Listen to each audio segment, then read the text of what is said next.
نہ جام کھاتے ہیں نہ آم کھاتے ہیں۔ تحریر مدثر احمد شموگہ کی ہے۔ جی ہاں، یہ مضمون نہایت اہم اس لیے ہے کیونکہ آج یہی حالات ملت اسلامیہ کے ہیں۔ تو چلیے سنتے ہیں اس تحریر کی خاص باتیں۔ جہاں ملک میں اس وقت مسلمانوں کی ملی و سیاسی قیادت کرنے والے ناپید ہو چکے ہیں، وہیں کرناٹک میں بھی یہی حالات رونما ہو رہے ہیں۔ ملک میں ملی و سیاسی حالات جہاں بد سے بدتر ہوتے جا رہے ہیں، وہیں تعلیمی شعبے میں خطرے کے بادل منڈلا رہے ہیں۔ جسٹس سچر کمیٹی کے سفارشات کے مطابق ملک کے مسلمانوں کی حالات دلتوں سے بدتر ہونے کی بات کہی گئی تھی، جس کے بعد ملک کے ہر کونے سے مسلمانوں کی ترقی و باز آباد کاری کے لیے آوازیں اٹھنے لگیں۔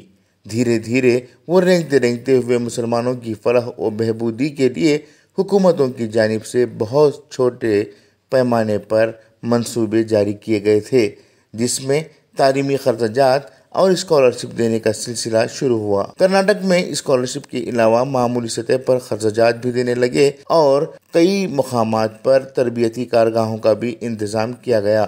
سال 2014 میں اریو منصوبے کے تحت طلبہ کو خرچات دینے کا فیصلہ لیا گیا، جس کی امید پر نہ پڑھانے والے والدین بھی اپنے بچوں کو ڈاکٹر، انجینئر بنانے کے لیے سامنے آئے اور اس کے اچھے نتائج بھی سامنے آنے لگے تھے۔ یہ اسکیم اس لیے بہتر و مثبت ثابت ہوئی ہے کہ اس میں جو رقم طلبہ کو دی گئی تھی وہ داخلے کے وقت ہی متعلقہ کالج کو ادا کی جاتی تھی اور اس سے پیسوں کا غلط استعمال ہونا بھی رک گیا تھا۔ طلبہ اگرچہ واقعی میں غریب و مستحق ہو تو انہیں فیس جمع کرنے کے لیے جس طرح سے ذلیل ہونا پڑتا تھا، اس سے بھی وہ بچ گئے تھے۔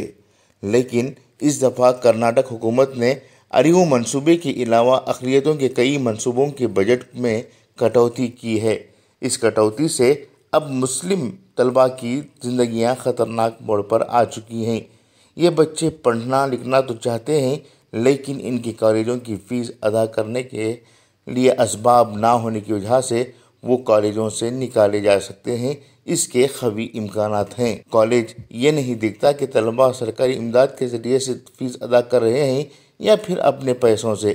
انہیں تو فیس سے مطلب ہے جو انہیں ہر حال میں ادا کرنا ہے۔ سال 2019-20 اور سال 2020-21 کے تعلیمی بجٹ میں جس طرح سے اقلیتی محکمے کے لیے کٹوتی کی گئی ہے وہ ناقابل قبول ہے۔ 174 کروڑ کے بجٹ کو کانٹ چھانٹ کر 76 کروڑ روپیوں کا بجٹ بنایا گیا ہے، جو کہ اریو منصوبے سے استفادہ کرنے والے طلبہ کے لیے بھی ناکافی ہے۔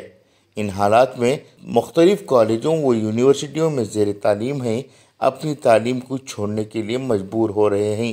یہ بات تو حکومت کی ستم ظریفی کی ہوئی ہے۔ بی جے پی کا منشا بھی یہی ہے کہ مسلمان تعلیم حاصل نہ کریں، وہ دلتوں سے بدتر ہی رہیں، ان کے آگے پیچھے گھومتے رہیں۔ مسلمان اعلیٰ تعلیم یافتہ ہوں نہ ہوں یہ بھی انہیں کوئی تعلق نہیں رکھتا، اور ان کا یہی ایجنڈا ہے کہ مسلمان ان پڑھ و جاہل گوار ہی رہے۔ کہنے کو تو منہ میں وکاس ہے، لیکن حقیقت میں منہ میں باس ہے۔ حکومت کو اقلیتوں کی فلاح و بہبودی سے کوئی لینا دینا نہیں ہے۔ ایسے میں مسلمان اس طرح سے خاموش بیٹھے ہوئے ہیں جیسے کہ اقلیتوں کے بجٹ سے ان کا کوئی لینا دینا نہیں ہے۔ یہ وہی مسلمان ہیں جن پر علم فرض قرار دیا گیا ہے، اور جس طرح سے مسلمان تعلیم حاصل کرنے میں لاپرواہی اختیار کرتے رہے ہیں، اس کی مثال شاید ہی کسی قوم میں پائی جاتی ہے۔ آج ہندو، عیسائی اور سکھوں کا جائزہ لیا جائے تو یہ تینوں قومیں تعلیم کے شعبے میں مسلمانوں سے کہیں آگے ہیں۔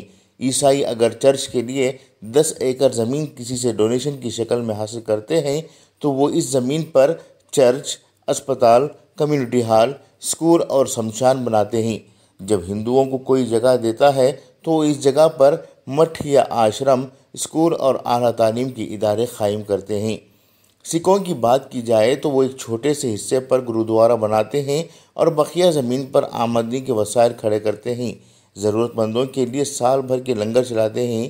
ان کی آمدنی ان کی اپنی قوم کو ترقی دینے کا کام کرتی ہے۔ پوری دنیا میں اگر آپ دیکھیں گے تو بہت ہی کم یا گنے چنے یا پھر اس سے بھی کم لوگ کسی کے سامنے ہاتھ پھیلاتے ہوئے آپ دیکھ سکتے ہیں یا بھیک مانگتے ہوئے دیکھ سکتے ہیں۔ دراصل یہ ہے حکمت، یہ ہے تدبیر، لیکن ہمارے پاس اوقافی املاء کی کوئی کمی نہیں ہے اور نہ ہی ثواب جاریہ کے نام پر وقف کرنے والے لوگوں کی کمی ہے، مگر اس کا جو استعمال ہوتا ہے وہ کچھ اس طرح سے ہے۔ اگر کوئی 10 ایکڑ زمین کسی اچھے کام کے لیے دی جاتی ہے تو اس پر سب سے پہلے ایک مدرسہ بنا دیا جاتا ہے جس میں عالیشان عمارت ہوتی ہے، اور اس عالیشان عمارت کے لیے کروڑوں روپے خرچ کیے جاتے ہیں۔ پھر اس کے احاطے میں ایک مسجد بھی بنا دی جاتی ہے جس میں محدود افراد کی نماز ہوتی ہے۔ اس کے بعد چند پیڑ آم کے، چند پیڑ جام کے، کچھ درخت چکو کے اور کچھ بکرے بکریاں چرنے کے لیے گھاس۔ اس سے نہ پیٹ بھر کر آم کھا سکتے ہیں اور نہ ہی جام کھا سکتے ہیں۔ کچھ وسائل ایسے ہوتے ہیں جس کے ذریعے سے امت مسلمہ کے کئی مسائل حل کیے جا سکتے ہیں، لیکن ان مسائل کو حل کرنے کے لیے نہ تو دانشوروں کا سہارا لیا جاتا ہے اور نہ ہی ماہرین کی مدد لی جاتی ہے۔ اوقافی اداروں کی کمیٹی، متولی، محتمین یا ذمہ داران ہرگز بھی اس بات کی اجازت نہیں دیتے کہ وہ املاء کسی اور کام کے لیے استعمال کی جائے یا پھر اس املاء کے تعلق سے کوئی مشورہ دے اور اس پر عمل پیرا ہو۔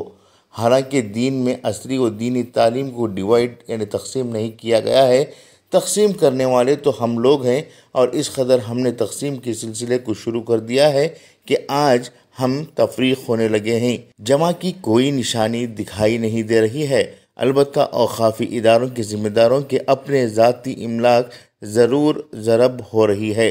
سوچئے کہ جو نوجوان آج انجینئرنگ، میڈیکل اور دوسرے پروفیشنل کورسز میں تعلیم حاصل کر رہے ہیں، وہ اپنے کالجوں میں فیس کی ادائیگی نہ کرنے کے سبب نکال دیے جا سکتے ہیں، تو امت مسلمہ کو عصری تعلیم کے شعبے میں کتنا بڑا نقصان ہوگا۔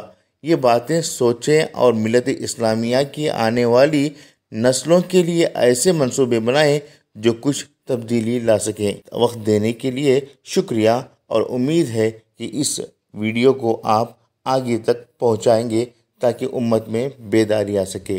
انقلاب نیوز، شیوموگا۔